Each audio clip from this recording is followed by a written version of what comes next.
Hello everyone, today we will talk about how to fix or how to solve the problem of you don't have permission to access on the application of Brave. You click on settings. In this page you click on apps, default apps, app settings. In this page you will search about Brave and you will click. Here in this page of app info you will click on first stop and you will click OK. Then you will enter to the window of storage. Here you will click on clear cache,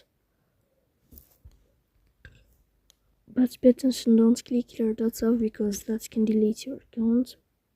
In the end you can turn off your phone and you can turn on or restart your phone again, so please don't forget to support us by like and subscribe.